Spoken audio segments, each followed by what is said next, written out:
ఇప్పుడు మనం ఎంస్టాక్‌లో డీమ్యాట్ అకౌంట్‌ని ఎట్లా ఓపెన్ చేయాలో చూద్దాం. వెంటనే ఇది వేరే విండోలోకెళ్ళిపోయేసి ఇలా వస్తుంది. ఇక్కడ వెరిఫై యువర్ మొబైల్ నంబర్. ఒక ఓటీపీ అనేటువంటిది మీరు ఏ నంబర్ అయితే ఇక్కడ నంబర్ అనేటువంటిది గుర్తుపెట్టుకోండి. మీ ఆధార్‌కి లింక్ అయినటువంటి నంబర్‌ని ఇక్కడ ఇవ్వండి. దానికి ఓటీపీ వస్తుంది. ఆ ఓటీపీ 3 నిమిషాల పాటు దాని యాక్టివ్ అయి ఉంటుంది. ఇక్కడ గనక ఓటీపీని గనక మీరు గనక ప్రెస్ చేస్తే అప్పుడు మీ ఫోన్ అనేటువంటిది వెరిఫై అయిపోతుంది. ఆ తర్వాత ఈమెయిల్ ఐడి అడుగుతుంది. ఇక్కడ మీరు గనక ఈ పోర్టల్‌లో ఈమెయిల్ అడ్రెస్‌ని గనక ఇస్తే మీ ఈమెయిల్‌కి ఒక లింక్ అనేటువంటిది అంటే ఈమెయిల్ వెరిఫికేషన్ లింక్ అనేటువంటిది వస్తది. మనందరికీ దాదాపుగా ఇంతకుముందు డీమ్యాట్ అకౌంట్‌ని ఓపెన్ చేసి ఉంటాము. ఆ ఓపెన్ చేసినటువంటి ఎక్స్‌పీరియన్స్ ఇక్కడ బాగా ఉపయోగపడదు. Very simple. దీని తర్వాత పాన్ కార్డ్ డీటెయిల్స్ ఇస్తుంది. పాన్ కార్డు డీటెయిల్స్‌ని ఇచ్చిన తర్వాత pay zero brokerage for ever. ఇక్కడ చూడండి 999 అకౌంట్ 149 అకౌంట్ అనేది ఉన్నది. 149 అకౌంట్‌లోనేమో మనకి మామూలుగా చార్జెస్ అనేటువంటివి జెరోదాలో ఉన్నట్టుగానే పడతాయి. కానీ 999 అకౌంట్‌ని గనక మీరు గనక సెలెక్ట్ చేసుకొని ఇక్కడ ప్రాసెస్ టు పే అని ఉన్నది కదా!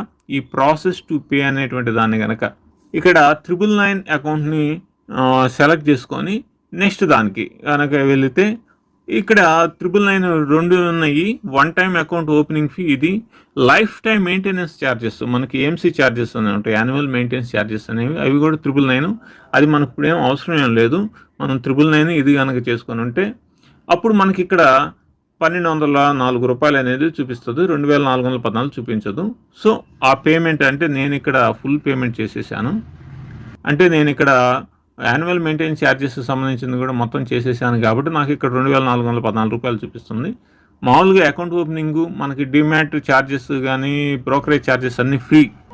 కానీ మీరు 999ని అవసరమైన వాళ్ళు 999 ఇచ్చేసుకోండి. లేదంటే మొత్తం ఫుల్‌గా ఫ్రీగా వాడేసుకుందాం అని అనుకుంటే మాత్రం మొత్తం పే చేయండి. నేనైతే మొత్తం పే చేసేసాను.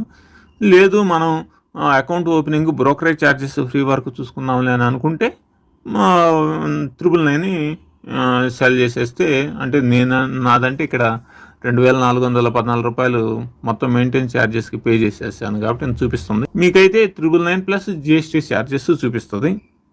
అరౌండ్ 1200 ఉంటుంది. తర్వాత మీకు ఇట్లా సెల్ఫీ అనేటువంటిది ఒకటి వస్తుంది. అంటే మనం కెమెరాని ఐడెంటిఫికేషన్ కోసం ఇట్లా వస్తుంది.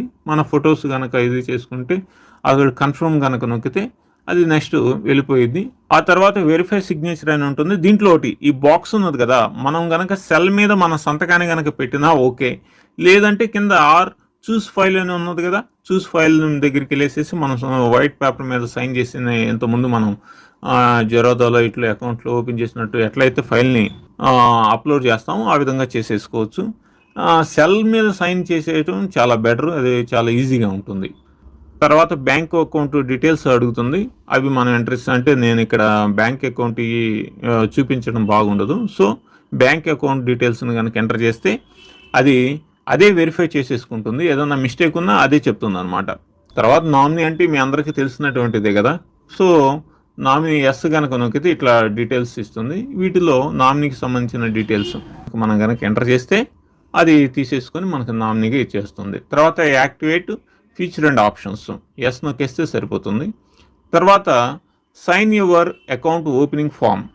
ఇక్కడ అకౌంట్ ఫామ్ని ఓపెన్ చేయడం ఈ సైన్ అనేటువంటిది మన అందరికీ తెలిసిందే. దీంట్లో కనుక ఎంటర్ కనుక మీరు చేస్తే ఎలా వస్తుందంటే మనకు ఒక ఓటీపీ వస్తుంది. ఆధార్ కార్డు అడుగుతుంది. ఆధార్ కార్డు తర్వాత కార్డు దగ్గర ఎన్ఎస్డిఎల్ వెరిఫికేషన్, ఎన్ఎస్డిఎల్ ఈ వెరిఫికేషన్ మీకు ఆల్రెడీ తెలిసింది. మీరు ఆధార్ కార్డు నెంబర్ కనుక అక్కడ కనుక ఎంటర్ చేస్తే మీకు సెల్కి ఓటీపీ వస్తుంది. ఓటీపీని ఎంటర్ చేస్తే చాలు. ఎప్పుడైతే మీరు ఓటీపీని ఎంటర్ చేసేస్తారో వెరిఫై అయిపోతుందో వెంటనే మనకు ఐడి నెంబర్ అయితే లాగిన్ ఐడి నెంబర్ వస్తుంది, కానీ పాస్వర్డ్ అప్పుడే రాదు.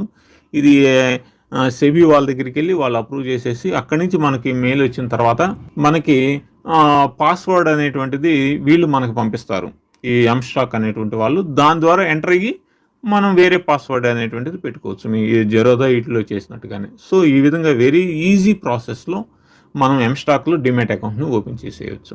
ఈ ఎంస్టాక్ సంబంధించినటువంటి రిఫరల్ లింక్ కిందిస్తున్నాను. దీని ద్వారా కనుక మీరు డిమాట్ అకౌంట్ని ఓపెన్ చేసుకుంటే రూ. 149 మీకు క్యాష్ బ్యాక్ అవుతుంది. అదే డైరెక్ట్గా కనుక మీకు కనుక ఓపెన్ చేస్తే మాత్రం రూ. 149 రావు. సో ఈ లింక్ను ఉపయోగించుకొని మీరు డిమాట్ అకౌంట్ను ఓపెన్ చేసుకోవచ్చు. థ్యాంక్